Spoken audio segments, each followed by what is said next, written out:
കുറേ നാൾ കൂടി ഒരു ഹർത്താൽ വന്നല്ലേ? എങ്ങനെ ഉണ്ടായിരുന്നു ഹർത്താൽ ഡേ എല്ലാവർക്കും? രണ്ടാൾ നല്ല ഉറക്കാട്ടോ. ഞാൻ നേരെ അടുക്കളയിലേക്ക് പോയി ഒരു കടുങ്കാപ്പിയൊക്കെ എടുത്തുകൊണ്ട് വന്നു. എനിക്ക് നിർത്തണമെന്ന് ആഗ്രഹം ഉണ്ടെങ്കിലും എനിക്ക് പറ്റാത്തൊരു ശീലമാട്ടോ ഇത്, ഈ കടുങ്കാപ്പി കൂടി. രാവിലെ ക്ലാസ് കടുങ്കാപ്പി, അതിൻ്റെ സാറ്റിസ്ഫാക്ഷൻ വേറൊരു ലെവലാണ്. അപ്പോൾ ഇന്ന് രാവിലെ നമുക്ക് ബ്രേക്ക്ഫാസ്റ്റിന് ബ്രെഡും ചിക്കൻ കറിയായിരുന്നു കേട്ടോ.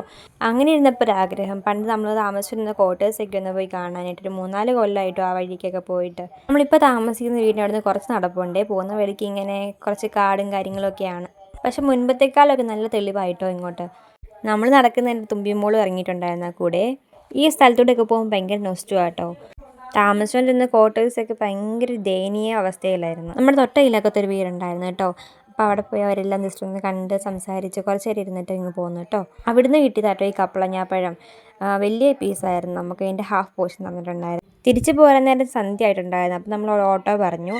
അങ്ങനെ ഓട്ടോയ്ക്ക് വേണ്ടി വെയിറ്റ് ചെയ്യുന്ന സമയത്താണ് നമ്മുടെ ഒരു പൂച്ചക്കുഞ്ഞിനെ കണ്ടത് കേട്ടോ.